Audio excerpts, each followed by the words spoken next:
Hello दोस्तों, स्वागत है आप सभी का तुले आरएस ऑनलाइन क्लासेज में। दोस्तों, हमने जो रीट एसएसटी के नए सिलेबस की क्लासेस स्टार्ट की है उसका आज 7वां लेक्चर है और इस लेक्चर में हम बात करने वाले हैं बीमा से संबंधित।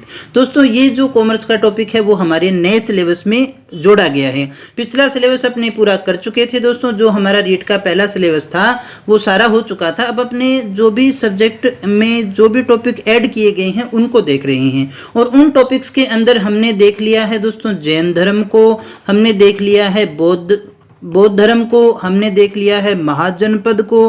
पॉलिटी के अंदर हमने देखिएगा संविधान का जो है निर्माण कैसे हुआ उसको आपने देख लिया था। संविधान की विशेषताओं को भी आज हमने देख लिया है और इस प्रकार से बहुत ही जल्दी हमारा सिलेबस जो है वो पूरा होने जा रहा है। आज हम जिस टॉपिक के विषय में बात करने वाले हैं वो है बीमा। कॉमर्स का टॉपिक जोड़ा गया है, कारण तो समझ में नहीं आता, लेकिन जब जोड़ दिया गया है तो हमें तो इसको पढ़ना ही पड़ेगा। दोस्तों, ये जो टॉपिक है वो आपकी यूनिट नंबर 11 में यहाँ आप इसको देख सकते हैं। बीमा एवं बैंकिंग प्रणाली दोनों ही कॉमर्स और इकोनॉमिक्स से संबंधित है। ये तो टोटली कॉमर्स का ही है।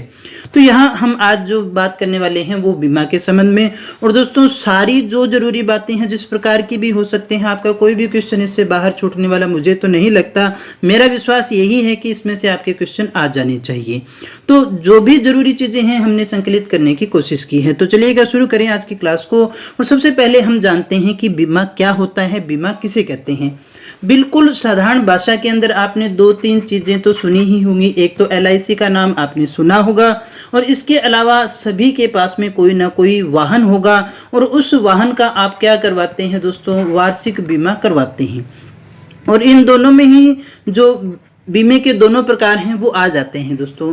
लाइफ इंश्योरेंस में आपने सुना होगा हम किसी व्यक्ति का बीमा करवाते हैं या कोई व्यक्ति अपना बीमा करवाता है तो मृत्यु होने के बाद में उसको पैसा मिलता है। हालांकि उसमें कई प्रकार के बीमे हैं, सभी विषय में अपने बात करने वाले हैं दोस्तों। लेकिन पहले इसको समझ लीजिएगा, जो बीमा करता है, जिसने बीमा किया है और जिसने बीमा करवाया है दोस्तों, दोनों के बीच में एक अनुबंध होता है, एक निश्चित प्रीमियम जमा करवाई जाती है, पैसा आपसे भरवाया जाता है और फिर उसकी मैच्योरिटी होती है दोस्तों। एलआईसी में तो देखिएगा मैच्योरिटी होती है, लेकिन जब आपने वाहन बीमा करवाया तो इसमें अंतर ये होता है कि 1 साल का जैसे आपका इंश्योरेंस होता है, उस दौरान अगर आपकी गाड़ी की कोई टूट फूट होती है तो उसमें जो टर्म एंड कंडीशन है उनकी, उन टर्म और कंडीशन के आधार पर आपको जो है क्षतिपूर्ति की जाती है। जैसे मान लीजिएगा आपकी गाड़ी का एक्सीडेंट हुआ, गाड़ी टूट गई है, तो उस गाड़ी की जो भी भरपाई है, उस वस्तु की भरपाई है जो आपकी बीमा पॉलिसी में है, जो आपकी शर्तें दोनों के बीच में, कंपनी और आपके बीच में तय हुई है, उनके आधार पर उसकी क्षतिपूर्ति की जाती है। तो बीमा असल में क्या है दोस्तों, जो हमारा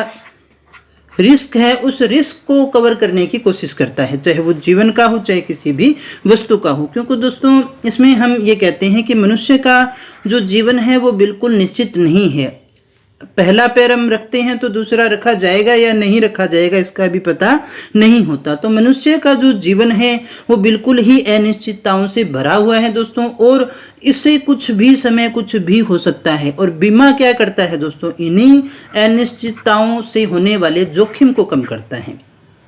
अब यहाँ इस बात को समझ लीजिएगा, जो अनिश्चितताएं हैं और उस अनिश्चितताओं से जो भी देखिए जोखिम होने वाला है। जैसे मान लीजिएगा आपने हेल्थ इंश्योरेंस आपने करवा रखा है और आपको कोई बीमारी हो गई, उस बीमारी में से देखो जोखिम क्या था, आपका पैसा लगना था। तो वो पैसा आपको कहाँ से मिलेगा, वो बीमा कंपनी से जो भी आपने शर्तें तय की हैं उस हिसाब से आपको पैसा मिलता है। अभी तो देखिएगा कोरोना डिजीज के अंदर भी देखिए जो लोग हैं उन्होंने इंश्योरेंस कोरोना का स्पेशल भी करवा रखा है, तो उसमें भी आपको रिस्क कवर मिलता है। तो ये काफी प्रकार के बीमे होते हैं। अब तो बीमे के बहुत सारे प्रकार है दोस्तों, सरकार भी बहुत सारे बीमे कर रही है, फसल बीमा है, बहुत प्रकार के बीमे चल रही हैं। लेकिन मैंने देखिएगा हम एलआईसी नहीं कर रहे, हम वो पढ़ रहे हैं जो आपके सिलेबस में है, जो आपके स्कूल लेवल तक जरूरी है। उन सभी बातों को हम देखने वाले। तो इस बात को उम्मीद करता हूं आप समझ गए होंगे कि मनुष्य के जीवन की जो अनिश्चितताएं हैं, सभी चीजें स्थायी नहीं है, तो उसको कभी भी कुछ भी हो सकता है। तो इन अनिश्चितताओं के कारण जो भी जोखिम है, जो भी रिस्क है, उस रिस्क को कम करने का काम कौन करता है दोस्तों, बीमा करता है। बीमा रिस्क कवर करता है। बीमा असल में क्या है? बीमा एक समझौता है दोस्तों। बीमा क्या है? एक समझौता है। एक पक्ष दूसरे पक्ष को दो पक्षों के बीच में होता है। एक पक्ष दूसरे पक्ष को एक निश्चित प्रतिफल के बदले निर्धारित राशि देता है ताकि दुर्घटना से हुई बीमाकृत वस्तुओं की भरपाई की जा सके। अब देखिएगा उसमें क्या होता है कि ऐसा मुझे प्रतिफल मिले, उसके बदले उसको एक प्रीमियम राशि जो है वो बीमा कंपनी को उसको देनी होती है, ताकि अगर किसी प्रकार की कोई दुर्घटना होती है तो जो बीमाकृत वस्तु है, जैसे कार का बीमा है, मकान का बीमा है, किसी भी चीज का बीमा है, तो देखिएगा उस बीमा की जो राशि है वो उसको मिल जाए अगर उसकी गाड़ी का कोई नुकसान हुआ है तो बीमा असल में क्या है? एक समझौता है दो पक्षों के बीच में, जिसमें रिस्क कवर की बात की जाती है। आगे और समझ लीजिएगा, बीमा क्या है? एक प्रकार का अनुबंध है, एक प्रकार का कॉन्ट्रैक्ट है। ये बड़ी ही आसान भाषा में लिखा हुआ है दोस्तों, बड़ी आसानी से आप इस बात को समझ पाएंगे। बीमा एक प्रकार का अनुबंध है जिसमें बीमा कंपनी एक निश्चित प्रीमियम के बदले यह आश्वासन देती है कि बीमित व्यक्ति की मृत्यु या बीमित संपत्ति को क्षति पहुंचने पर बीमा कंपनी वास्तविक क्षति की पूर्ति करेगी या फिर उल्लेखित राशि का भुगतान करेगी। अब देखिए क्या कहा गया। बीमा असल में क्या है, इस बात को और गहराई से समझ लेते हैं। बीमा एक प्रकार का कॉन्ट्रैक्ट है जिसमें बीमा कंपनी एक निश्चित प्रीमियम लेती है दोस्तों। बीमा कंपनी क्या करेगी? एक निश्चित प्रीमियम लेती है और उस प्रीमियम के बदले वो आश्वासन देती है कि या तो बीमा जिस व्यक्ति का बीमा किया गया है उसकी मृत्यु हो गई, या फिर जिस संपत्ति का बीमा किया हुआ है उस संपत्ति को कोई क्षति पहुंच गई है, तो जो बीमा कंपनी है जो वास्तविक क्षति है उसकी या तो पूर्ति करेगी या फिर बीमा राशि जो उसमें लिखी गई है कि इतनी राशि देनी है तो उस राशि का वो क्या करेगी दोस्तों? भुगतान करेगी। जैसे व्यक्ति की मृत्यु के संबंध में वो व्यक्ति को तो नहीं लौटा सकती है, लेकिन उसका जितना रुपए का जो इंश्योरेंस किया गया है उतनी राशि उसके परिवार वालों को दी जाती है, उनके उत्तराधिकारियों को दी जाती है। उम्मीद करता हूं आप इस बात को बड़े अच्छे से समझ गए होंगे दोस्तों। अगर नहीं समझे हैं तो जब तक क्लास पूरी होगी बड़े आराम से समझ जाएंगे। अभी आप इसको सुनते रहिएगा ध्यान से और वीडियो को पूरा देखिएगा। बीमा करवाने में बीमित व्यक्ति का क्षतिपूर्ति का उद्देश्य ही नहीं होता, बल्कि सुरक्षा एवं बचत की भावनाएं भी रहती हैं। क्योंकि दोस्तों बीमे कई प्रकार के हैं। यहाँ पर बीमित व्यक्ति का केवल क्षतिपूर्ति के लिए नहीं होता, आप ये कहें कि केवल कोई टूट फूट हो गई केवल उसी के लिए होगा, बल्कि कई बार ये सुरक्षा के लिए भी है और बचत के लिए भी होता है, सेविंग के लिए भी होता है। लाइफ इंश्योरेंस इसलिए भी करवाते हैं क्योंकि लाइफ इंश्योरेंस में भी देखिएगा जो एक पॉलिसी आती है उसके अंदर व्यक्ति की मृत्यु नहीं होती है। जैसे 20 साल का बीमा है, 30 साल तक का बीमा है, तो उस साल तक तो उसको प्रीमियम देखिएगा वहां तक भरनी है। अगर तब तक उसकी मृत्यु हो जाती है तब तो उसके परिवार वालों को पैसा मिल जाएगा। अगर नहीं होती है तो जो उसने बीमे में प्रीमियम भरा है वो प्रीमियम उसको मिल जाता है। तो ये बीमा के अंदर देखिए बचत की भावना भी रहती है और सुरक्षा की भावना रहती है। यहाँ से ऑब्जेक्टिव क्वेश्चन पूछे जा सकते हैं दोस्तों, इसलिए इसको अच्छे से समझिएगा। बीमित व्यक्ति का केवल अगर आपसे पूछा जाए बीमा का उद्देश्य क्या है तो क्षतिपूर्ति का होता है, साथ ही साथ सुरक्षा का होता है और बचत का होता है। चौथा ऑप्शन हो उपयुक्त सभी, तो आप क्या करेंगे दोस्तों? उपयुक्त सभी। यहां से दूसरा प्रश्न ये जो आपसे पूछा जा सकता है, बीमा क्या है? बीमा एक समझौता है। नंबर 2, बीमा एक अनुबंध है। बीमा सुरक्षा और बचत की भावना है। और चौथा लिखा जाए उपयुक्त सभी, तो आप कौन सा करेंगे दोस्तों? उपयुक्त सभी। तो इस प्रकार के प्रश्न यहाँ से आपसे पूछे जा सकते हैं। इसके बाद में दोस्तों बात करें कि बीमा किस सिद्धांत पर काम करता है, तो सहयोग के सिद्धांत पे काम करता है। आगे समझ जाएंगे हम इसको सहयोग के सिद्धांत के आधार पर किस प्रकार से, क्योंकि जो बीमा है वो किसी एक व्यक्ति से संबंधित नहीं होता, वो समाज से, पूरे समाज से संबंधित होता है और सारे उसमें मिलकर के कार्य करते हैं। तो यहाँ से जो प्रश्न आपसे पूछे जा सकते हैं उनकी भी बात हमने कर ली है। एक ये भी निम्न में से कौन सा कथन है वो असत्य है, उसमें पूछा जाए बीमा एक समझौता है, बीमा एक अनुबंध है, बीमा सहयोग के सिद्धांत पर आधारित नहीं होता है, बीमा सुरक्षा और बचत की भावना है, तो फिर कौन सा होगा दोस्तों? ऑप्शन नंबर 3 को अपने कर देंगे क्योंकि ये सहयोग के सिद्धांत पर आधारित होता है। इस प्रकार के प्रश्न यहाँ से आपसे पूछे जा सकते हैं। इसके बाद में दोस्तों बात करते हैं आगे हम पॉलिसी। ये नाम आपने सुना होगा। पॉलिसी क्या होती है दोस्तों? पॉलिसी असल में एक लिखित समझौता होता है जो दोनों के कॉन्ट्रैक्ट के बीच में हुआ, जिसने बीमा किया है और जो करवाने वाला है, उसे हम क्या कहते हैं? जो लिखित शर्तें होती हैं, जो पेपर होता है, उसे हम पॉलिसी कहते हैं। कुछ और टर्म्स हैं उनको भी समझ लीजिएगा। बीमाकार, बीमाकार कौन होता है दोस्तों? बीमाकार वह व्यक्ति जो बीमा करता है। यहाँ देखिएगा बीमा करने वाला जो व्यक्ति है, ये जो LIC मान लीजिएगा कंपनी है, ये व्यक्ति बीमा कर रहा है तो वो बीमाकार कहलाएगा। अब देखिएगा दूसरा हमने क्या कहा, बीमा का बीमाकृत, बीमाकृत कौन सा होगा? वो व्यक्ति जो बीमा करवाता है। जैसे मान लीजिएगा ये दूसरा व्यक्ति है राम, तो ये राम ने क्या करवाया है? बीमा करवाया है दोस्तों, तो ये क्या कहलाएगा दोस्तों? बीमाकृत कहलाएगा, वो व्यक्ति जो बीमा करवाता है। और ये क्या कहलाएगा दोस्तों? ये कहलाएगा बीमाकार। इसके बाद में दोस्तों हम देखें बीमाकृत वस्तु, या फिर बीमाकृत वस्तु कौन सी होगी दोस्तों? जैसे मान लीजिएगा उसने किसी कार का बीमा करवा लिया है दोस्तों, तो वो कार क्या कहलाएगी दोस्तों? वो कार कहलाती है बीमाकृत वस्तु। तो ये तो क्या होगी दोस्तों? बीमाकृत वस्तु हो गई।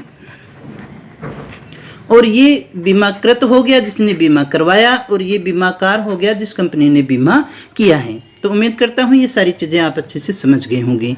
इसके बाद में दोस्तों हम बात कर लेते हैं बीमा का आधारभूत सिद्धांत क्या होता है, कौन से सिद्धांत पर ये कार्य करता है। बीमा का आधारभूत सिद्धांत क्या कहता है? अनिश्चित घटना से होने वाली क्षतिपूर्ति को कम करना तथा घटना से होने वाली हानि को कम करना है। यहाँ क्या कहा जा रहा है? बीमा का जो आधारभूत सिद्धांत होता है, हमने कहा व्यक्ति का जीवन कैसा है? अनिश्चित है। अनिश्चित है इसलिए किसी गाड़ी के साथ में, किसी के साथ में कुछ भी हो सकता है, किसी वस्तु के साथ में हो सकता है। तो अनिश्चित घटना से होने वाली जो क्षतिपूर्ति है उसको कम करना है, और घटना से जो हानि होनी है उस हानि को क्या करना है दोस्तों?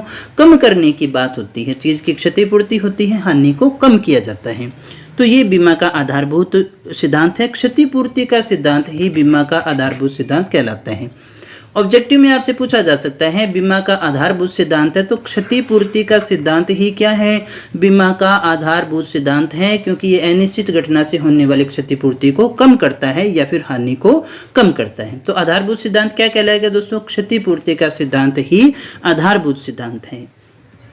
इसके बाद में देखिएगा टर्म आती है कि बीमा एक सामाजिक व्यवस्था है क्या दोस्तों? है या नहीं, अभी हम इसको देख लेते हैं। बीमा बिल्कुल एक सामाजिक व्यवस्था है दोस्तों। यहाँ आपसे उस प्रकार के प्रश्न पूछे जाने की ज्यादा संभावना दिखाई दे रही है, निम्न में से कौन सा कथन सत्य है या असत्य है? तो क्या बीमा एक सामाजिक व्यवस्था है? बिल्कुल है, क्योंकि दुर्घटना से जो भी हानि हुई उसकी भरपाई सभी सदस्य मिलकर के करते हैं जिन्होंने बीमा किया है।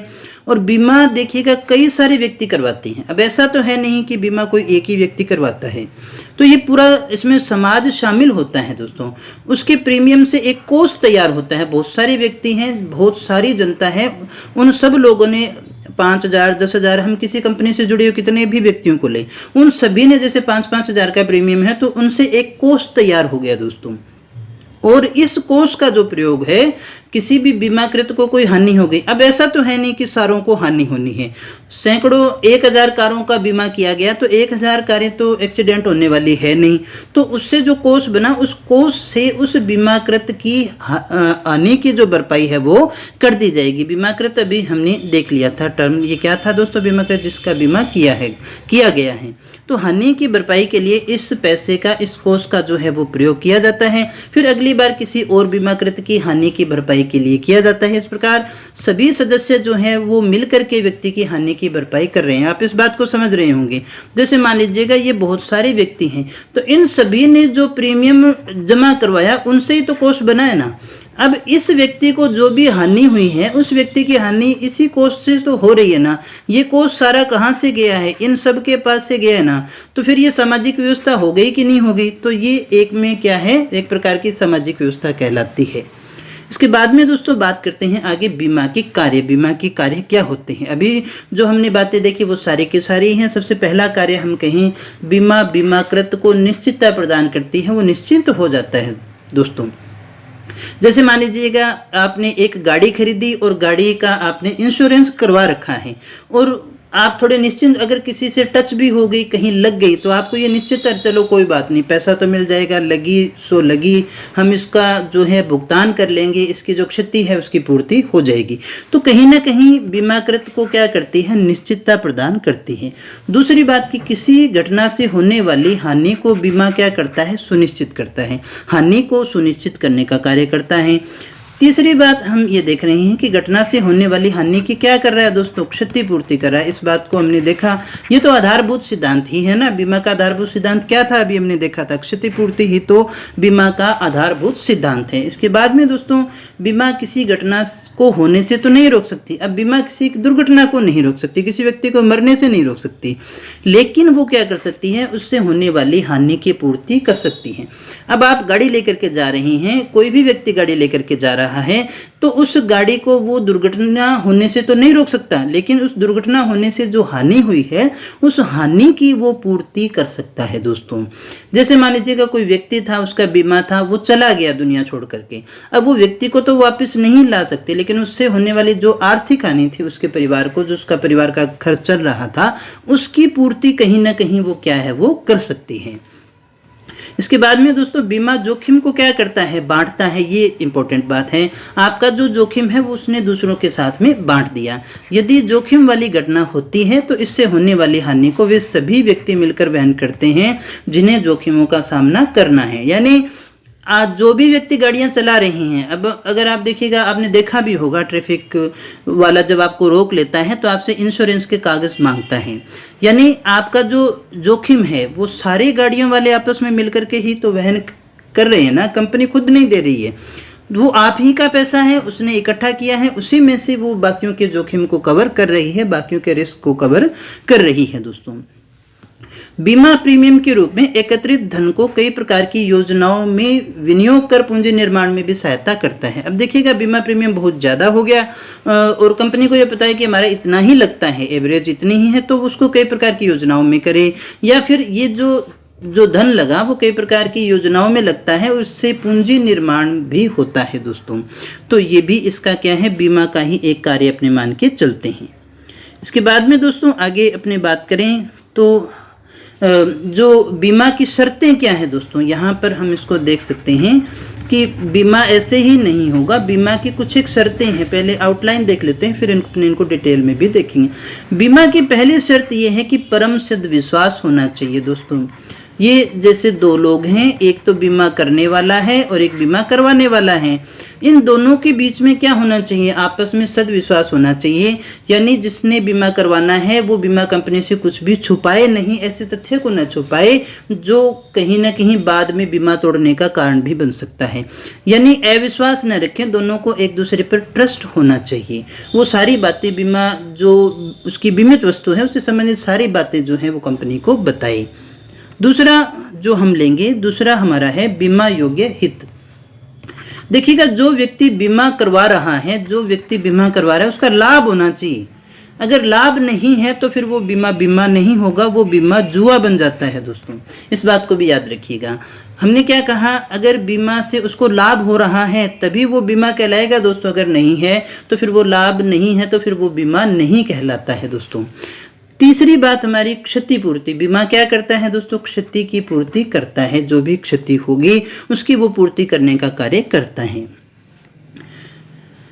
चौथी बात यह है कि हानि को कम करना है, हानि को कम करना है। अब ये नहीं है कि अगर आपने गाड़ी का बीमा करवा लिया तो आप उसको ठोकते फिरेंगे, इस प्रकार से आपको निश्चिंत नहीं होना है। उसकी चीज का उतना ही केयर करना है जितना आप पहले करते थे, वो आपको करना ही चाहिए, न कि आप उस मामले में लापरवाह हो जाए। हानि को कम से कम करना ये भी बीमे की शर्तों में ही आता है।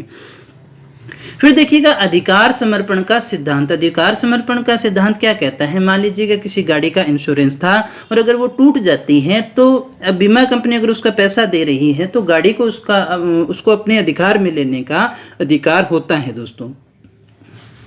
इसे हम अधिकार समर्पण के सिद्धांत के नाम से जानते हैं। इसके बाद में दोस्तों इसी को अपना थोड़ा और डिटेल में समझ लेते हैं ताकि सारी चीजें हमारी समझ में आ जाए। ये बीमा के सिद्धांत है, यहाँ से किसी भी प्रकार का प्रश्न पूछा जा सकता है। यहाँ एक तो यही बनता है कि निम्न में से बीमा सिद्धांत कौन सा नहीं है, या फिर इसके अंदर की कोई भी लाइन पूछी तो परम सद्विश्वास का सिद्धांत क्या कहता है कि क्षतिपूर्ति के सिद्धांत के अनुसार बीमा करने वाले को और बीमा करवाने वाले व्यक्ति से समझौते से संबंधित कुछ भी नहीं नहीं छिपाना चाहिए। जो बीमा कर रहा है उसने भी जो समझौता किया है शर्तें न छुपाए, और जो करवा रहा है वो भी सारी बातें बताएं। तो दोनों को एक दूसरे के प्रति क्या होना चाहिए, सद्विश्वास पूरी तरह से होना चाहिए। अब आगे जो बीमाकार है उसको बीमा से संबंधित सारी शर्तें स्पष्ट कर देनी चाहिए। कुछ छुपी हुई टर्म्स नहीं होनी चाहिए जो बाद में बताए कि ऐसा आपने नहीं किया था इसलिए आपको राशि नहीं मिलेगी। यानी बीमाकृत को उस पॉलिसी से जुड़ी हुई जो भी सारी जानकारियां हैं वो उसको दे देनी चाहिए। बीमा कंपनी के ज्ञान में अगर बीमा अनुबंध के पश्चात कोई नकारात्मक या छिपाई गई जानकारी आती है तो कंपनी बीमा को निरस्त कर सकती है। अगर उसे ऐसा लगता है कि ये जानकारी छिपाई गई है तो फिर वो उसको निरस्त भी कर सकती है। तो परम सद्विश्वास का सिद्धांत है, ये कहता है कि न तो कंपनी को अपनी शर्तें छुपानी चाहिए और न उस व्यक्ति को कोई चीजें ऐसी छुपानी चाहिए जो बाद में निकल करके आए, जो देखिए नेगेटिव हो और उनसे कंपनी को कोई नुकसान हो रहा हो, तो फिर कंपनी जो है बीमे को निरस्त कर सकती है। बीमा योग्य हित का सिद्धांत, ये अभी हमने बात भी की थी। बीमा तभी वैध माना जाता है जब बीमित व्यक्ति को वस्तु से हित हो, अर्थात जिस जीवन वस्तु या संपत्ति का बीमा करवाया जा रहा है उसकी हानि से उसको आर्थिक हानि होनी चाहिए। यानी जिसका बीमा करवा रहा है उसके जाने के बाद में, टूटने के बाद में उसको हानि हो, अगर हानि हो रही है तो ही उसकी सुरक्षा उसके लिए लाभदायक है, अन्यथा फिर वो बीमा कहलाएगा ही नहीं। यदि बीमाधारी का स्वार्थ न हो तो फिर वो बीमा जुआ बन जाता है, अभी हमने बात की। यानी जिस चीज का बीमा करवा रहे हैं उसकी हानि से आपको किसी न किसी प्रकार का नुकसान, आर्थिक नुकसान होना चाहिए, ये जरूरी है, तभी उसकी सुरक्षा आपके लिए लाभप्रद है दोस्तों। इसके बाद में दोस्तों अगले सिद्धांत की हम बात करें तो वो है निकटतम कारण का सिद्धांत। इसको समझ लीजिएगा, बीमा कंपनी केवल उन्हीं हानियों की पूर्ति करती है जो पॉलिसी में लिखी हो, यानी वे शर्तें, टर्म एंड कंडीशन है, ऐसा होगा तो होगा। जब हानि 2 या 2 से अधिक कारणों से हो गई, जैसे कोई हानि है वो 2-3 कारणों से हो गई, तो फिर उस हानि की पूर्ति तभी संभव होगी जब वो निकटतम कारण से हुई हो, जो उसके टर्म एंड कंडीशन में हो, उससे जुड़ा हुआ कोई सिद्धांत उसमें लागू हो रहा है, कोई शर्त लागू हो रही है, तो ही बीमा जो है उसको कवर मिलता है। फिर देखिएगा अधिकार समर्पण का सिद्धांत, ये अभी हमने इसको समझा भी था कि जिस वस्तु का बीमा बीमाकृत ने करवाया है उसकी हानि होने पर या उसको क्षति पहुंचने पर उसकी हानि क्षतिपूर्ति हो जाती है। अब जैसे मान लीजिएगा कार है, कार का बीमा उसने करवाया, वो कार टूट गई तो कार का पैसा उसको दे दिया गया है या उसको नई कार दे दी गई है, तो अब वो पुराने वाली कार क्या उसके पास में रहेगी? नहीं ना, उस पर उस कंपनी का अधिकार होता है ताकि वो उसको ठीक वीक करके जैसे भी हो उसको बेच करके वो अपना कोई ना कोई लाभ कमा सके दोस्तों। तो ये अधिकार समर्पण का सिद्धांत आता है। फिर देखिएगा योगदान का सिद्धांत, ये क्या कहता है, यदि कोई व्यक्ति एक ही वस्तु का बीमा एक से अधिक कंपनियों से कराता है तो इसका अर्थ ये नहीं होता कि सारी कंपनियां हानियों की भरपाई है जो अलग अलग करेगी। भुगतान सभी द्वारा किया जाएगा परंतु एक निश्चित अनुपात में, परंतु जीवन बीमा निगम में ऐसा नहीं होता। अब इस बात को समझ लीजिएगा दोस्तों, जैसे मान लीजिएगा आपके पास में क्या है, एक कार है। अब इस कार का बीमा आपने ए कंपनी से भी करवा लिया और बी कंपनी से भी करवा लिया। तो अब यहाँ समझने वाला ये है कि इस कार के जो नुकसान की भरपाई होगी, तो अगर मान लीजिएगा 10,000 का नुकसान है तो 10,000 ये भी देगी और 10,000 ये भी देगी, ऐसा नहीं है। जो नुकसान होगा वो दोनों कंपनियां मिल करके क्या करती है, आपस में बांट लेती है दोस्तों, दोनों के द्वारा नहीं दिया जाता है, इसको अच्छे से समझ लीजिएगा। अन्यथा कहीं ऐसा हो भी कार का नुकसान हो रहा है तो कार उसको नहीं देनी है, तो फिर एक कार तो उसके पास में ए कंपनी से आ गई, एक फिर उसके पास में बी कंपनी से आ गई, फिर वो सी में भी करवा लेगा, फिर वो डी में भी करवा लेगा, उसका तो बढ़िया बिजनेस चलना शुरू हो जाएगा। ऐसा नहीं दोस्तों, उसको क्या मिलेगा, चाहे कितने से भी हो वो एक आपस में अनुपात में बांट लेंगे, उसको ऐसा होगा। लेकिन अगर ये राम है और इसने अपना लाइफ इंश्योरेंस करवा रखा है तो इसमें ये सिद्धांत लागू नहीं होता। यहाँ क्या होगा, जैसे मान लीजिए उसने ए कंपनी से बी कंपनी से दोनों से जीवन बीमा करवा रखा है, तो उसको जो है दोनों से उसको लाभ मिलता है दोस्तों, जो उसका मरने के बाद में जो पैसा मिलना है उसको मिलता है। ये यहाँ लागू नहीं होगा लेकिन यहाँ पर उसमें लागू होता है दोस्तों, इसको आप अच्छे से समझ गए होंगे। यानी जो है वस्तु का बीमा 2 या 2 से अधिक कंपनियों से करवाता है तो फिर उसकी भरपाई अलग अलग नहीं करेंगी, बल्कि भुगतान सभी के द्वारा किया जाता है, लेकिन एक निश्चित अनुपात में। लेकिन जीवन बीमा में एक से अधिक कंपनियों से बीमा कराने पर सभी कंपनियां अलग अलग भुगतान करती हैं। मान लीजिएगा आपने LIC से करवा रखा है, मैक्स लाइफ से करवा रखा है, तो ये भी देगी और ये भी देगी। दोनों 1 करोड़ का इससे है, 1 करोड़ का इससे है, तो दोनों से आपको 2 करोड़ का बीमा देखिए मिलेगा, न कि दोनों मिलकर के 2 करोड़ दे देगी, ऐसा नहीं होगा दोस्तों। लेकिन कार या वस्तु की कंडीशन में अलग बात होती है। इसके बाद में दोस्तों आगे हम बात करते हैं हानि को कम करने का सिद्धांत। हानि को कम करने का सिद्धांत क्या कहता है दोस्तों? ये कहता है कि इस सिद्धांत के अनुसार बीमा कराने वाले का फर्ज है कि वह बीमा कराई गई वस्तु की हानि को कम से कम करने के लिए आवश्यक कदम उठाए, है ना, कि ऐसा नहीं करे कि दोस्तों कि बाइक की अगर टंकी बदलवानी है तो वो उसको हथौड़े से तोड़ करके बदलवाने के लिए चला जाए, बल्कि उसको ऐसा नहीं है कि हानि को रोकने के लिए अपने जीवन को खतरे में डाल दे। अब जैसे मान लीजिएगा उसने एक कार का बीमा करवा रखा है, उसने 60-70 हज़ार रुपये जो है बीमा के भर रखे हैं इंश्योरेंस का, और साल पूरा होने को है और उससे अभी तक वो कह रहा है कि मैंने तो इससे कुछ किया ही नहीं, नुकसान ही नहीं हुआ, तो फिर चलो इस नुकसान का जो भरपाई है 60,000 कंपनी से लेने तो है ना, इस गाड़ी को कहीं ठोकते हैं। तो ऐसा करने के लिए आप अपने जीवन को खतरे में नहीं डाल सकते, ऐसा आपको नहीं करना चाहिए दोस्तों। तो ये सिद्धांत यही कहता है कि उस पैसे की भरपाई के लिए, जैसे मान लीजिएगा आपको अभी 1.5 GB डाटा मिलता है, 4 GB मिलता है, और शाम तक के जी डाटा खत्म नहीं हुआ है तो फिर नुकसान हो जाएगा। उसको पूरा करने के लिए आप उसमें आंखें फोड़ते रहें, तो ऐसा काम नहीं करना होता। यही यहाँ भी कह रहा है ना, ये होता होगा, आपने भी आसपास के लोगों में ऐसा देखा होगा, 2 GB बच गया तो क्या करें भाई, अब सारा समय भाई डाटा उनका है लेकिन टाइम तो आपका है ना दोस्तों। दुनिया में सबसे ज़्यादा कीमत किसकी है? टाइम की है। तो अपने टाइम की कदर करें, ऐसा नहीं करना होता आपको। तो इसी प्रकार से जीवन को हानि में नहीं डालना है कि आप अपनी गाड़ी के रिस्क कवर पैसा पूरा करने के लिए क्या करें, कहीं ले जा करके उसको ठोक दें, ऐसा कार्य नहीं करना है। इसके बाद में दोस्तों देखिएगा क्षतिपूर्ति का सिद्धांत। इसमें क्या होगा, बीमाकार हानि होने पर बीमाकृत को उसी स्थिति में वापस लाने का वचन देता है। जो वस्तु है उसको उसी कंडीशन में वापस लाने का वचन देता है जैसी वह घटना से पहले ही थी। जैसी कार आपकी घटना से पहले थी वैसी की वैसी देने के लिए वो कहता है। दूसरे शब्दों में हम कह सकते हैं कि बीमाकार घटना से हुई हानि की क्षतिपूर्ति करने का दायित्व लेता है। अब ये जो है एक चीज यहाँ सिर्फ याद रखें, क्षतिपूर्ति का सिद्धांत है वो जीवन बीमा पर लागू नहीं होता, क्योंकि जीवन की भरपाई किसी भी प्रकार से संभव नहीं है। और ऐसा इसलिए भी है कि कोई व्यक्ति बीमे को लाभ कमाने का साधन न बना ले, इसलिए वास्तविक क्षति या बीमा राशि दोनों में से जो भी कम हो उसी का भुगतान किया जाता है। जैसे वास्तविक क्षति जितना नुकसान हुआ या उसको बीमे का प्रीमियम मिलना, दोनों में से जो कम होगा उसी का भुगतान उसको दिया जाता है। अगर ज्यादा का हो या बीमा राशि ज्यादा है, नुकसान तो 500 का हुआ है लेकिन बीमा राशि उसकी 1000 की है, तो फिर उसको 1000 मिलेंगे नहीं, वो फिर तो वो क्या करेगा दोस्तों, फिर वो 500 का नुकसान करेगा, 1000 ले लेगा। इस प्रकार से वो क्या करेगा, बिजनेस बना लेगा। इसलिए दोनों में से जो कम होगा उसको वही दे दिया जाता है। तो आप इस बात को अच्छे से समझ गए होंगे। तो ये कहलाता है क्षतिपूर्ति का सिद्धांत। इसके बाद में दोस्तों आगे हम बात करते हैं बीमे के प्रकार के विषय में। बीमे कितने प्रकार के हो सकते हैं? सबसे पहले एक प्रकार आता है जीवन बीमा और दूसरा आता है सामान्य बीमा। ये दो ही दोस्तों ये दो ही बीमा के प्रकार हैं। इसके अलावा और बहुत सारे हैं ना, फसल बीमा, और उनकी अपनी बात नहीं कर रहे हैं दोस्तों। जो सामान्य हमारे जो सामान्य जीवन के लिए है दोस्तों, जो हमारी रीढ़ से संबंधित है, हम उन्हीं की बात कर रहे हैं। जीवन बीमा और साधारण बीमा, दो प्रकार के बीमा होते हैं, जीवन बीमा और साधारण बीमा। और साधारण बीमा के अंदर सामुद्रिक बीमा है, अग्नि बीमा है, अन्य बीमा और कोई भी प्रकार के बीमा इसमें आ सकते हैं। जीवन बीमा LIC वाली अभी हमने बात की थी, लाइफ इंश्योरेंस होता है। इसमें किस प्रकार का होता है वो अभी अपने देखेंगे।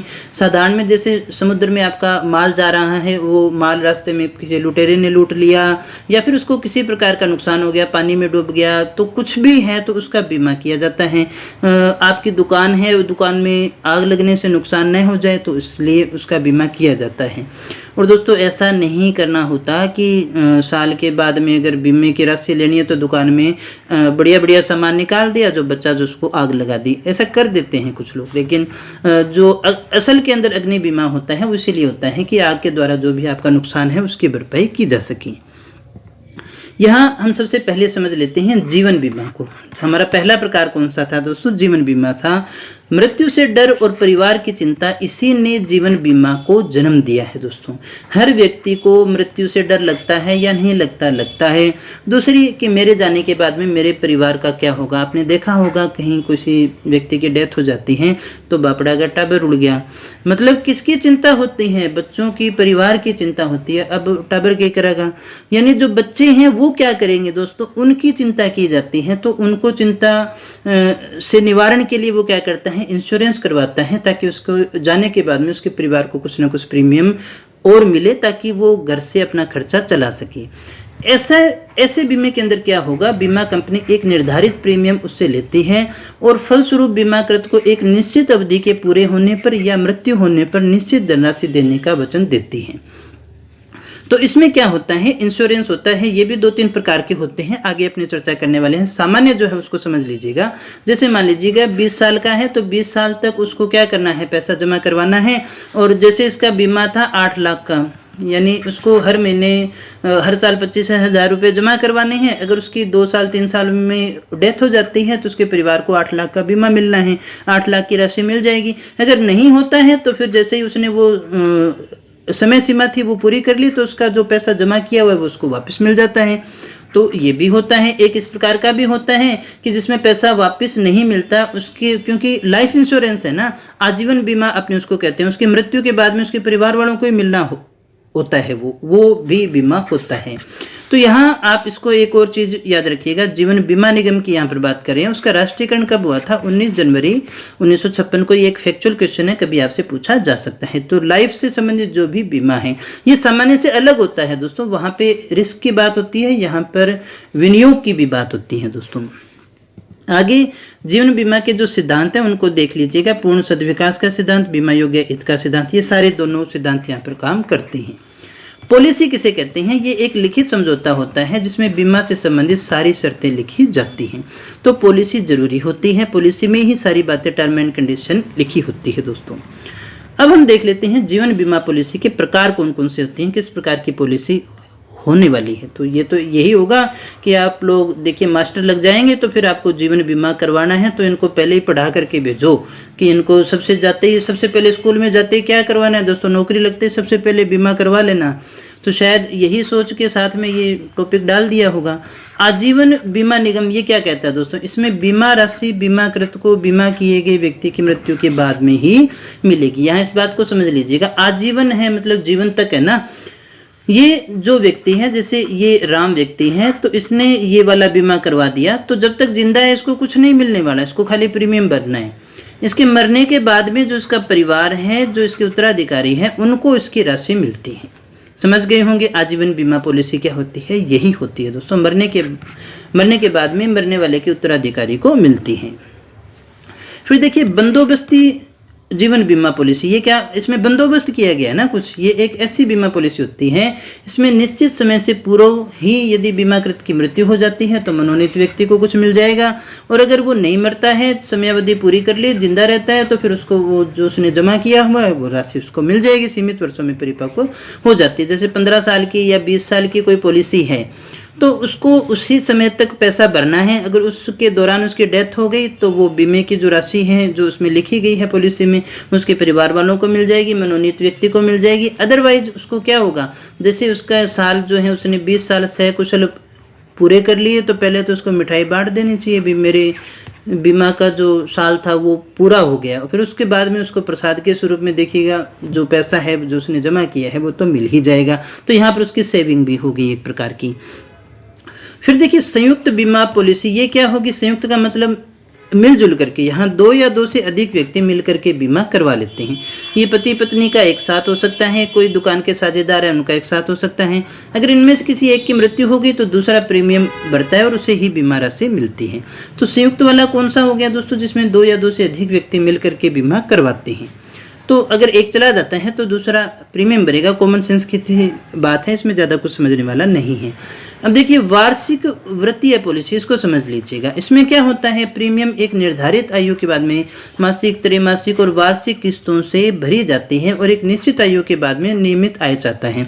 आपने ऐसा देखा होगा 3-3 महीने से या साल भर से आपको इतना पैसा भरना है और इतने साल तक भरना है, 40 साल तक, 50 साल तक भरना है। उसके बाद में जैसे आप 60 साल के हो जाओगे तो आपको पेंशन मिलनी स्टार्ट हो जाएगी। जैसे इस प्रकार के जो बीमे होते हैं वो वार्षिक वित्तीय पॉलिसी में आते हैं। एक निर्धारित आयु के बाद में उसको किस्तों के, पहले किस्तों के रूप में भरना है, फिर उसको निश्चित आय चाहिए, निश्चित आय लिख लेना यहाँ पे। आय की प्राप्ति के पश्चात निश्चित आयु ही है। निश्चित आयु की प्राप्ति के पश्चात वो क्या चाहता है, नियमित कोई इनकम चाहता है, उसके लिए जो बीमे करवाए जाते हैं। यहाँ त्रैमासिक हो सकता है, देखिए मासिक भी हो सकता है, वार्षिक भी हो सकता है। सरकार की भी इस प्रकार की बहुत सारी योजनाएं हैं दोस्तों। यहाँ आगे देख लीजिएगा बच्चों की बंदोबस्ती बीमा पॉलिसी। अब बच्चों का बंदोबस्त करना है ना, मान लीजिए बच्चे की शादी करनी है। अब जब देखिए बच्चा हो गया तो उसकी शादी भी होनी है, 20 साल बाद में होगी, तो अभी से उसके लिए कोई पॉलिसी करवा के छोड़ दी कि अब इतने साल तक जमा करवाना है, जब बच्चा इतने साल का हो जाएगा तो उसको मिल जाएगा। जैसे 18 साल तक है तो 18 का होगा तो उसको पैसा मिल जाएगा। तो इस प्रकार की जब भी कोई पॉलिसी की जाती है तो वो बच्चों की बंदोबस्ती बीमा पॉलिसी के अंतर्गत आ जाएगा दोस्तों। एक निश्चित आयु के बाद में उसको राशि मिलती है। अब वो एक साथ भी उसको मिल सकती है 2-3 किस्तों में। जैसे एक कहीं भी एक 18 पे एक किस्त मिलेगी, फिर एक 21 पे मिलेगी, एक 25 पे मिलेगी। इस प्रकार की बहुत सारी योजनाएं जो हैं वो बीमा पॉलिसी में आती हैं। इसके बाद में अगला जो हमारा बीमा का प्रकार आता है वो है सामान्य बीमा। भारत में सामान्य बीमा का जो राष्ट्रीयकरण हुआ था वो 1972 में हुआ। ये फैक्ट आपको अच्छे से याद रखना है। अब हम यहाँ इसमें समझने के लिए अग्नि बीमा को ले लेते हैं। अग्नि बीमा क्या होगा दोस्तों, आग से होने वाली जो हानि है उसके लिए किया जा रहा है। जीवन बीमा जीवन से जो हानि होने वाली है उसके लिए हो गया। अग्नि से जो हानि होनी है, अग्नि बीमा 1 वर्ष के लिए सामान्यतः कितने समय के लिए होता है, 1 साल के लिए ही होता है। इसमें केवल सुरक्षा का ही भाव होता है। हर साल इसको रिन्यू करना होता है। जैसे दुकान का बीमा हो गया, किसी भी चीज़ का अगर आपने बीमा करवाया है, अग्नि बीमा है, तो 1 साल के अंदर अंदर उस दुकान में आग से कुछ नुकसान हो जाता है तो उसको पैसा मिल जाता है। यहाँ आवश्यक शर्तें भी हैं। हानि सही में हुई होनी चाहिए। आग दुर्घटना से लगी हो, न कि वो जान करके क्या है दुकान चल नहीं रही है तो बढ़िया बढ़िया माल उसने निकाल लिया, बचा तो उसको आग लगा दी। तो ऐसी शर्तों के अंदर बीमा मिलेगा क्या? नहीं। बीमा कंपनी भी अपने अधिकारियों के द्वारा जांच करती है कि घटना वास्तव में हुई किस प्रकार की थी। हानि आग से हुई हो या निकटतम कारण से, जो पॉलिसी में वर्णित हो ना कि इस कारण से जो आग लगी है उसी से मिलेगा, तो वो सारी पॉलिसी के ऊपर डिपेंड करता है दोस्तों। यहाँ सिद्धांत कौन से काम करते हैं? बीमा योग्य हित का सिद्धांत, क्षतिपूर्ति का सिद्धांत और निकटतम कारण का सिद्धांत, पूर्ण सद्विकास का सिद्धांत, ये अपने पढ़ चुके हैं। ये सारे सिद्धांत यहाँ पर काम करते हैं। इसके बाद में देखिएगा अगला बीमा जो हमारा आता है सामुद्रिक बीमा। सामुद्रिक बीमा किसमें होगा दोस्तों? जो जहाज समुद्र में माल लेकर के जा रहा है उसमें होगा। उसमें भी उसको प्रीमियम उसके लिए जमा करवाना होगा। लिखित अवधि होती है, यानी जैसे उसको माल यहाँ से ऑस्ट्रेलिया लेके जाना है तो उसको आने जाने में जो समय लगना है उस समय के दौरान उसका बीमा होता है कि समुद्री जोखिमों से होने वाली हानि, समुद्र में किसी प्रकार की कोई हानि हो गई तो माल की जो क्षति है वो कंपनी के द्वारा की जाती है। सामुद्रिक बीमा समुद्र मार्ग से यात्रा के दौरान समुद्री जोखिमों से होने वाली हानि से सुरक्षा प्रदान करता है। बड़ी सिंपल सी बात है, समझ गए होंगे कि सामुद्रिक बीमा क्या करता है। समुद्र मार्ग से जब यात्रा के दौरान आपका समुद्री जो भी जोखिम है, तूफान आ गया, माल डूब गया, हमला कर दिया समुद्री डाकुओं ने, कुछ माल खराब हो गया, तो उसकी जो भी हानि है उसके लिए ये सामुद्रिक बीमा किया जाता है। सामान्यतः किस प्रकार के हो सकते हैं? जहाज का टकराना, किसी चीज से टकरा गया, दुश्मनों ने हमला कर दिया, आग लग गई, सामुद्रिक डाकुओं द्वारा बंधक बनाना। ये देखिए वो वाला नहीं है आग लगना। यहाँ पर वो आग वाला तो साल का होता है। ये किसका है दोस्तों? सामुद्रिक, यानी समुद्र के अंदर है ना, वहां पर उसको आग लग गई है, सामुद्रिक डाकुओं द्वारा बंधक बना लिया गया है, तो भी यहाँ पर रिस्क कवर होता है दोस्तों। जहाज के कप्तान और कर्मचारियों की गलती से कुछ हो जाए तो ये सारा का सारा जो है किसमें आता है? सामुद्रिक बीमे के अंतर्गत आता है। उम्मीद करता हूं कि आप सारी बात को समझ रहे होंगे। समुद्रिक बीमा के प्रकार हैं उसको भी देख लेते हैं। पूरा डिटेल में अध्ययन कर रहे हैं अपने, और ये नहीं लगता कि इसके बाद में भी कुछ आपको पढ़ने के लायक रह जाएगा। जहाज बीमा की बात करें तो जहाज बीमा किसका है दोस्तों, जहाज को होने वाली हानि का बीमा है ना, जैसे जहाज टकरा गया तो फिर उसको जो भी नुकसान हुआ। माल का बीमा किससे होगा दोस्तों, जहाज में जो माल है उसका बीमा है, माल से संबंधित जोखिम है, चोरी हो गया या रास्ते में माल को कोई हानि होगी, नुकसान होगी तो वो माल का बीमा है। ये है तो समुद्र का ही ना, समुद्र में ही हो रहा है। इसके बाद में देखिएगा भाड़ा बीमा है। यहाँ भाड़े बीमे में क्या होगा, माल को किसी प्रकार का नुकसान हो गया, जहाज जिस कंपनी का है उसे फिर भाड़ा नहीं मिलेगा ना। अब जैसे मान लीजिएगा साधारण सा एग्जांपल, एक ट्रक लेकर के आ रहा है किसी माल को, माल रास्ते में देखिए गिर गया तो कहीं ना कहीं उसकी जिम्मेदारी अपने ट्रक वाले पे डाल दें। तो यहाँ पर हमने क्या कहा, जो रास्ते में माल है वो किसी प्रकार का नुकसान हो गया तो जहाज जिस कंपनी का है उसको भाड़ा नहीं मिलेगा। ये अलग प्रकार का बीमा हो गया ना। इसमें बीमाकार भाड़े को होने वाली हानि की क्षतिपूर्ति का दायित्व लेता है और भाड़ा बीमा इस हानि की क्षतिपूर्ति करता है, यानी जो भाड़ा है वो उसको नहीं मिलेगा। यहाँ सिद्धांत कौन से काम करते हैं, बीमा योग्य हित का सिद्धांत, क्षतिपूर्ति का सिद्धांत, निकटतम कारण का सिद्धांत और पूर्ण सद्विकास का सिद्धांत, ये सारे सिद्धांत काम करते हैं दोस्तों। अब अंतिम दौर में हम देख लेते हैं ये जो भी जीवन बीमा, समुद्री बीमा और सामान्य बीमा, अग्नि बीमा की बात की थी, इनके अंदर अंतर क्या है दोस्तों, फिर अपना ये टॉपिक कंप्लीट हो जाता है। उम्मीद करता हूँ आपको समझ में आ रहा होगा। अगर आपको अच्छे से समझ में आया है दोस्तों तो कमेंट करके जरूर बताना, कोई कमी हो तो आप देखिए सुझाव दे सकते हैं, क्योंकि क्लासेज आपके लिए हैं, पढ़ना आपको है। मैंने तो पढ़ा दिया दोस्तों, अगर फिर भी आप में कोई अंतर चाहते हैं, कुछ इसमें सुधार चाहते हैं तो वो आपको मिल जाएगा। PDF आपको फिर से दोहरा देता हूँ, टेलीग्राम चैनल पर डाल दी जाएगी, वहाँ से आप डाउनलोड करके उसको पढ़ सकते हैं। तो अब यहाँ पर हम देखते हैं अंतर का आधार है ये 3 हमारे जो अपने बीमे के प्रकार रहेंगे उनको देख लेते हैं। पहला जो हमारा आता है वो है प्रकृति, नेचर कैसी है दोस्तों। जीवन बीमा की जो नेचर है वो कैसी है, संभावना है ना दोस्तों। संभावना किस प्रकार की कि ये पता नहीं होता कि व्यक्ति 1 साल जिएगा, 2 साल जिएगा बीमा करवाने के बाद में, तो फिर ऐसा इसमें कुछ भी निश्चित नहीं है, ये संभावना पर आधारित होता है। समुद्री बीमा, ये दोनों की ही नेचर कैसी है, क्षतिपूर्ति की है, जो भी क्षति होगी उसकी पूर्ति हो जाएगी। अवधि देखिएगा, इसमें जीवन बीमा में कौन सी हो सकती है, दीर्घकालीन यानी लाइफ टाइम भी हो सकती हैं और एक 10, 20, 30 साल के लिए भी हो सकती है, तो ये निश्चित भी हो सकती है, दोनों तरह की होती हैं। यहाँ समुद्री बीमा में क्या होगा, समुद्र की जो अपने यात्रा में जो भी टाइम लगना है वही होगा ना। अब ये 1 साल 6 महीने कितना भी हो सकता है, लेकिन सामान्य जो बीमा, अग्नि बीमा की अपनी बात करें तो वो 1 साल के लिए होता है। टाइम का यहाँ पर दोनों में डिफरेंस है। विनियोग तत्व की बात करें तो विनियोग यहाँ पर सुरक्षा भी है और पैसा भी, उसको सुरक्षा भी मिलती है और बाद में पैसा है वो भी मिलता है। अगर उसकी डेथ नहीं हुई है, वो रह जाता है तो फिर उसको पैसा मिलता है। यहाँ पर सिर्फ उसको क्या मिलती है दोस्तों, सुरक्षा मिलती है। यानी अगर आपके आग लगने से नुकसान हो गया, माल जो है सही सलामत पहुंच गया, आग नहीं लगी, तो फिर उसको ऐसा नहीं है कि जो पैसा उसने प्रीमियम जमा कराया उसको वापस मिलेगा, उसमें पैसा वापस नहीं मिलता, लेकिन यहाँ उसको पैसा वापस मिलता है। विषय वस्तु यानी किसका बीमा करवाया जा रहा है, यहाँ मनुष्य के देखिए जीवन का बीमा है, लाइफ इंश्योरेंस है तो जीवन का बीमा होता है। संपत्ति का बीमा यहाँ होता है, यहाँ भी दोनों में, यहाँ माल का बीमा हो गया या जहाज का बीमा हो गया, यहाँ पर जो है सामान का बीमा होता है। हानि की गणना की बात करें तो यहाँ पर संभव नहीं है दोस्तों, जीवन से कितनी क्षति हुई है कोई संभव नहीं है, इसलिए बीमा राशि जो है उसको दी जाती है। यहाँ हानि संभव है ना, कितना माल था, कितने माल का नुकसान हो गया, तो ये निकाला जा सकता है दोनों ही कंडीशन के अंदर। दोहरा बीमा यानी दोहरे बीमे का लाभ यहाँ नहीं मिलता। जैसे हम कहें यहाँ दोहरे बीमे का लाभ इनको नहीं मिलता है। जैसे 2 कंपनियों से बीमा करवा लिया, अभी हमने बात भी की थी, तो इन दोनों कंपनियों से पैसा नहीं मिलेगा, अनुपात में बांट करके एक ही चीज का मिलता है। यहाँ उसने 2 कंपनियों से बीमा करवा रखा है तो दोनों का भुगतान उसको प्राप्त होता है दोस्तों। तो दोस्तों ये था हमारा पूरा टॉपिक, जिसमें हमने बीमा के प्रकार और सारी चीज़ों को समझ लिया है। उम्मीद करता हूँ कि आपको ये सारी चीज़ें समझ आ चुकी होंगी। और दोस्तों अगर क्लास अच्छी लगे तो इसको दोस्तों के साथ में शेयर जरूर करना। फिर दोहरा देता हूँ, PDF आपके लिए डाल दी जाएगी अतुल्य आर्यस टेलीग्राम चैनल पर। अदर इन्फॉर्मेशन के लिए भी आप उसे ज्वाइन कर सकते हैं, कर लीजिएगा भाई, आप ही के लिए है, आप ही की सुविधाओं के लिए है, इसको कर लिया करो ताकि आपको PDF भी मिले और कोई क्लास का टाइम चेंज हो तो वो सूचनाएं भी वहाँ पर डाली पढ़ी जाती हैं दोस्तों। तो इस चैनल को तो ज्वाइन कर ही लेना, टेलीग्राम आजकल सबके पास में होता है और व्हाट्सएप से थोड़ा सा अच्छा है, इतना टाइम नहीं खाता है दोस्तों, क्योंकि हम यहाँ पर कोई फालतू चैट नहीं करते हैं, यहाँ सिर्फ इन्फॉर्मेशन है। दूसरी बात की फाइलें उसमें सारी पड़ी रहती हैं, आप कभी भी वहाँ से डाउनलोड कर सकते हैं। क्योंकि व्हाट्सएप में तो ये होता है कि जब आप आज आपने चैनल ज्वाइन किया है व्हाट्सएप का, तो फिर पुरानी फाइलें आपको दिखाई नहीं देती हैं, लेकिन टेलीग्राम में जब से चैनल बना है वो सारी फाइलें उस पर पड़ी रहती हैं, आप उसको देख सकते हैं कभी भी। इसके अलावा आप जो हमारी ऑफिशियल वेबसाइट है वहाँ से भी आप डाउनलोड कर सकते हैं, वहाँ पर भी PDF डाल दी जाती है।